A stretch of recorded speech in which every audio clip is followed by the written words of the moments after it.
Hey there, subscribe to my channel, and also press this bell icon so you never miss any new updates, cause whenever we upload new video you will get a notification on your phone. The test is in 4 parts, Part 1, Part 2, Part 3, and Part 4. Now look at Part 1. Part 1. You are going to listen to the director of a college talking about his school. Listen to the talk and answer the questions. First, you have some time to look at questions 1 to 3.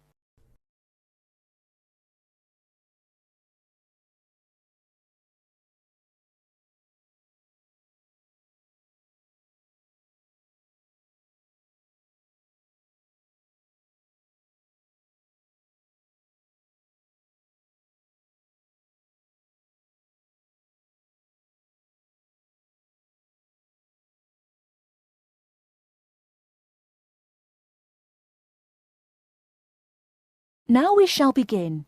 You should answer the questions as you listen, because you will not hear the recording a second time. Listen carefully and answer questions 1 to 3. Many of you already have a reasonably firm idea of the general subject area you wish to study. Others are more open and searching for ideas. Whatever your situation, I hope you find that we have a course that meets your needs. Our firm aim is to be a student-centred institution with a special emphasis on flexibility. This begins with our attitude to access. We judge people on their motivation and commitment to study as much as, if not more than, formal qualifications. This is reflected in the vitality and diversity of our student population. Some of our students come direct from sixth form or college. Before you hear the rest of the conversation, you have some time to look at questions 4 to 10.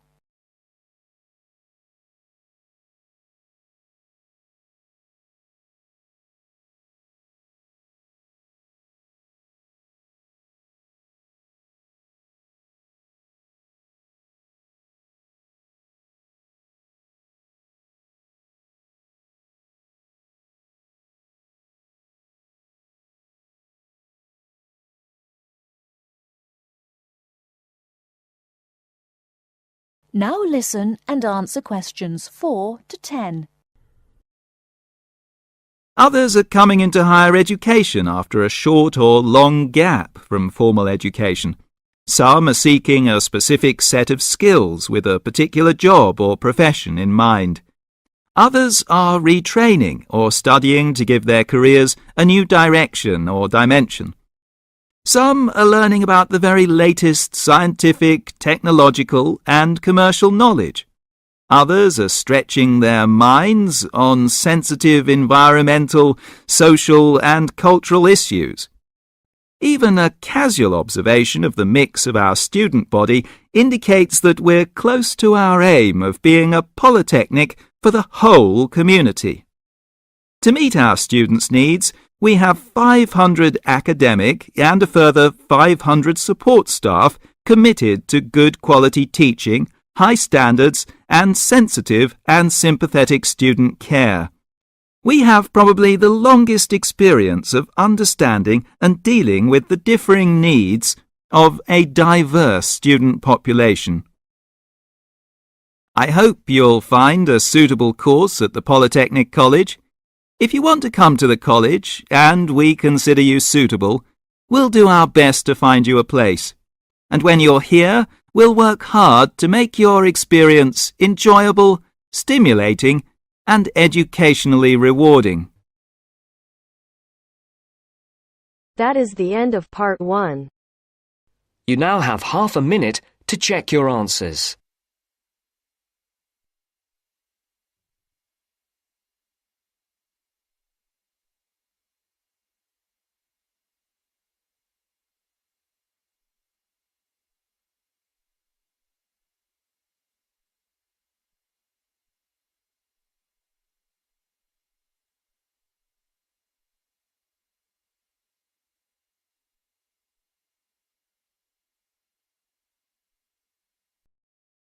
Now turns to Part 2. Part 2. You will hear a tour guide giving information about a shopping district. First, you have some time to look at questions 11 to 15.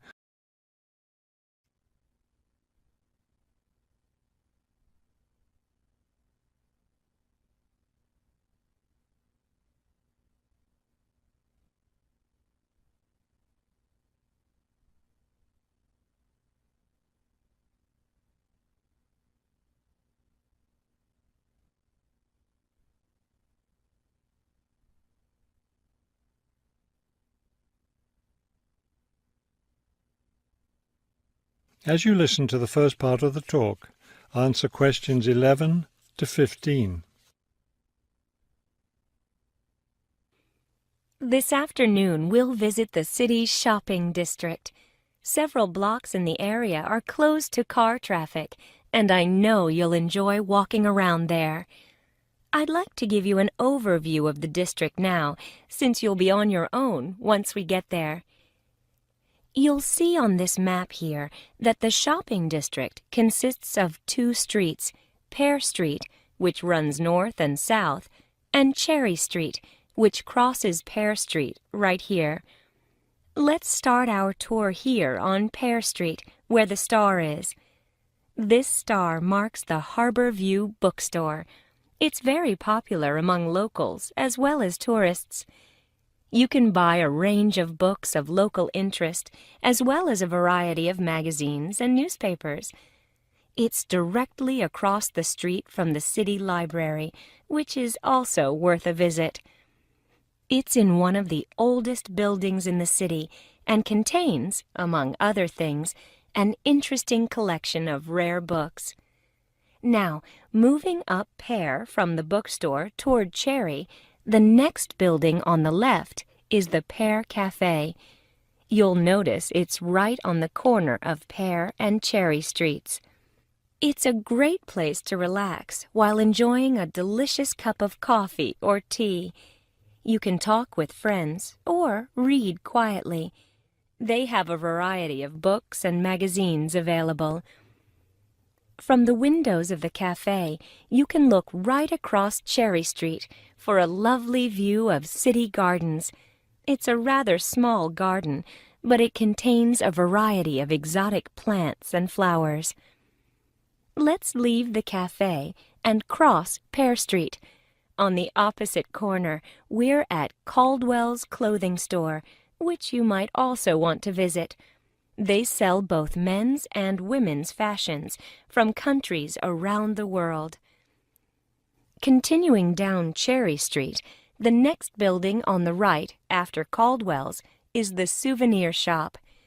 Stop in here to get maps and books about the local area, as well as t-shirts and postcards with pictures of the city. Now, we cross Cherry Street and we're at the Art Gallery, one building down from the corner.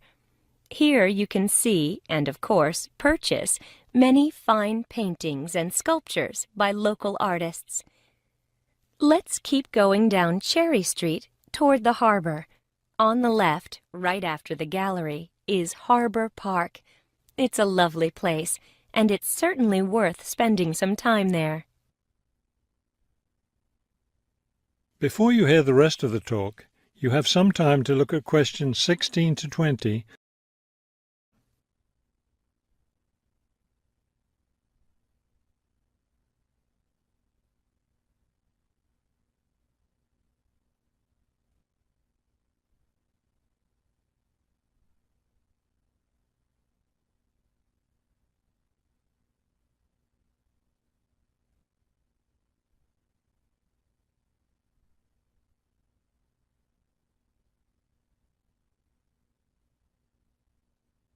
Now listen and answer questions 16 to 20.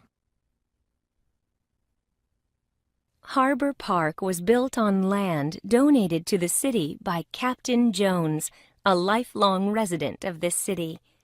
Captain Jones designed the park himself, and it was built in 1876. Exactly in the center of the park, a statue of Captain Jones was erected, and it's still standing there today. it shows Captain Jones on the bow of his ship. After viewing the statue, you can follow the path that goes through the woods just behind. It will lead you to a lovely garden, in the middle of which is a fountain. This is a nice place to enjoy a few quiet moments. If you still feel like walking, continue on to the far end of the garden. There, you'll find a wooden staircase, which will take you down to the harbor. You might enjoy the view of the boats from there. There's also a walking path along the water, which will eventually bring you back up to Cherry Street. You can see that there's plenty to do in this part of the city. The bus leaves at 1:30. That is the end of part 2. You now have half a minute to check your answers.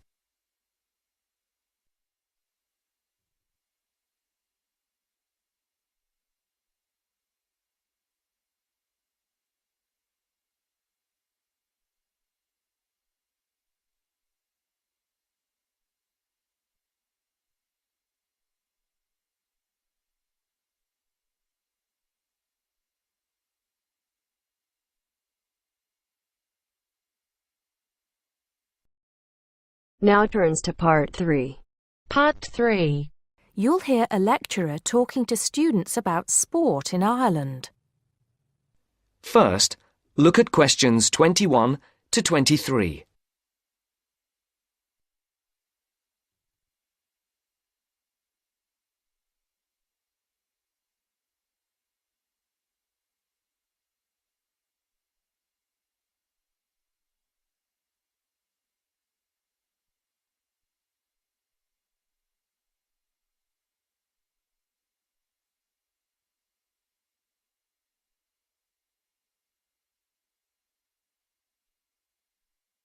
As you listen, answer the questions. Now, today we're going to be finding out about the most popular sports in the Emerald Isle. That's Ireland, of course. Can you guess what they are? Well, there are these two lesser-played games, a form of rounders and Gaelic handball. But we'll start with one which is perhaps over 3,000 years old, arriving in Ireland with the Celts, some claim. That may be a slight exaggeration, but I consider it to be the fastest field game in the world, and it goes by the name of hurling. Well, that's what it's known as in the English-speaking world anyway. So, what do you have to do? You've got 15 players on a team, one of them the goalkeeper. Each one has a stick called a hurley. Here you are. I've brought mine along. Had it since I was at school. This is what it looks like, and basically you have to get this ball, called a sliotar, that's S-L-I-O-T-A-R, so it's not spelt the way it's pronounced. You hit it into the net for 3 points, or you can hit it over the net for 1 point. The goal looks like the letter H, with the net under the crossbar. The goalie has a bigger stick than the others to help keep the ball out. You can also catch the sliotar and run with it for 4 steps maximum, or bounce it on your stick. Is that clear to you all? I'll be showing you a video a bit later, so you can see what a game actually looks like. You might like to think of it as a mixture of lacrosse, hockey, and baseball. Oh, and it's played by women too, but it goes by the name of camogie in that case. Before the conversation continues, look at questions 24 to 30.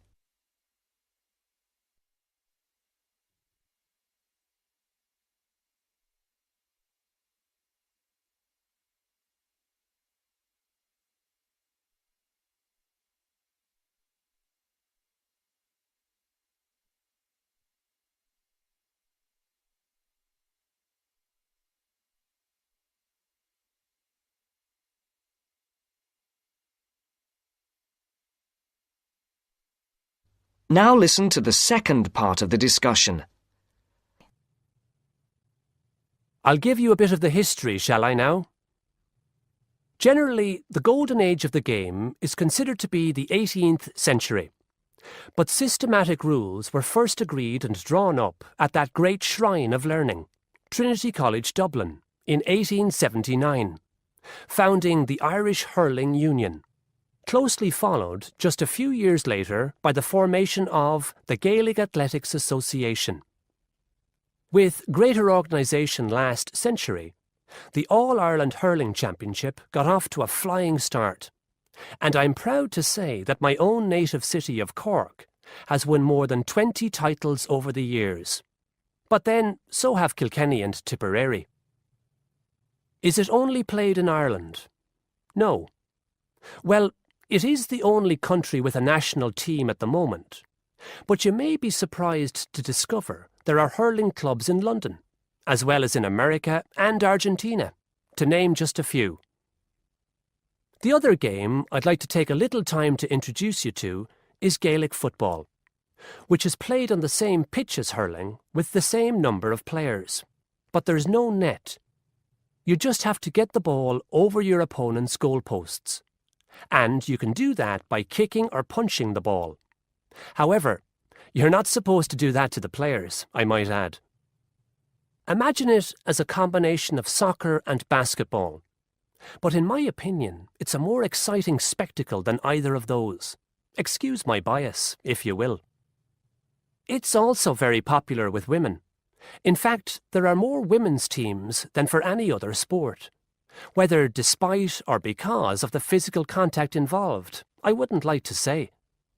They do play a shorter game, 60 minutes, rather than the men's 70. So, let's have a look. If we can have the lights down, I'll see if I can get this technology to work. That is the end of part 3. You now have half a minute to check your answers.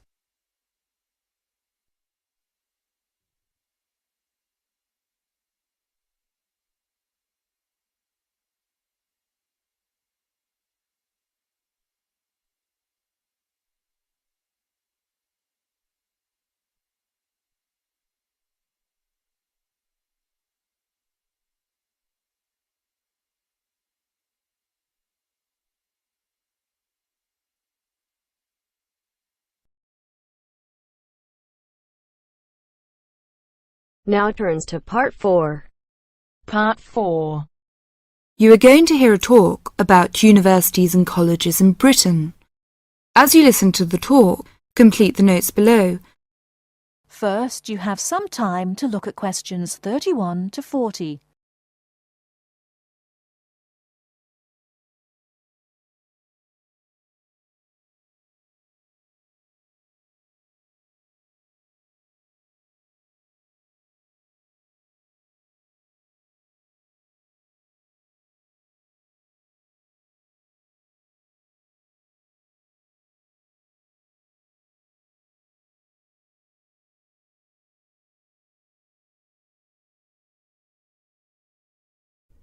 Now, listen carefully and answer questions 31 to 40. Every year, thousands of young people want to study in Great Britain. They come from a range of backgrounds and have varying expectations of what their study in the country will be like and how to apply to the university. Today, I'd like to talk on universities and colleges in Britain. There are 45 universities, 30 polytechnics, and about 1,000 major technical, commercial, education and art colleges in the UK. In 1973 to 1974, there were over 251,200 full-time students in universities, of whom almost 10% were from overseas.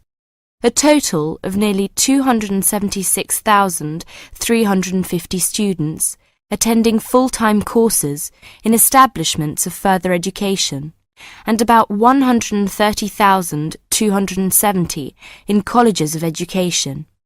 University first degree courses in arts and sciences are normally of 3 or 4 years duration, and, with very few exceptions, students are not admitted for any shorter period of study. The academic year normally extends from October to June and is divided into 3 terms. Information about courses and entrance requirements should be obtained by writing direct to the university at least 12 months before the proposed date of admission. All applications for admission are dealt with by the university's Central Council on Admissions, the UCA, to which all candidates seeking admission to a full-time internal first degree course or a first diploma course of more than 1 year's duration must apply. Full details of the admission procedure are to be found in the UCA Handbook, How to Apply for Admission to a University. A copy of this handbook and the standard application form should be obtained from the UCA at P.O. Box 28, Cheltenham, and Gloucestershire, GL 501HY. The application form must be returned to the UCA by a stated closing date, usually in December, October for Oxford and Cambridge. The UCA will continue to send application forms to universities for consideration at their discretion for a limited period after the 15th of December. But candidates are strongly advised to ensure that their application forms reach the UCA by the stated closing date to help their chances of selection. Candidates who fail to obtain a place in the initial selection period are automatically put into the clearinghouse scheme in June-July, when these candidates' application forms are again sent to those universities which still have vacancies. Students from the following countries should send their application forms to the UCA via the Overseas Student Office of their own country in London: Bahamas, Brunei, Cyprus, Ghana, Guyana, India, Luxembourg, Singapore, Tanzania, Thailand and Uganda. Graduates of a university in Britain or overseas who wish to take another first degree course should approach the university concerned to inquire whether it wishes them to apply direct or through the central UCA scheme. Now, let's turn to transfer. It is very rare for a student who has begun a first degree course at one university in Britain to transfer to another British university with a view to completing it there.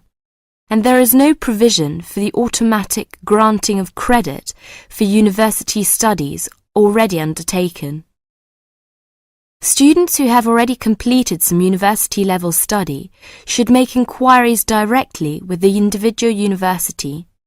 To be considered for admission, a candidate must show that his earlier education has qualified him to enter the course and that he speaks, writes and understands English sufficiently well.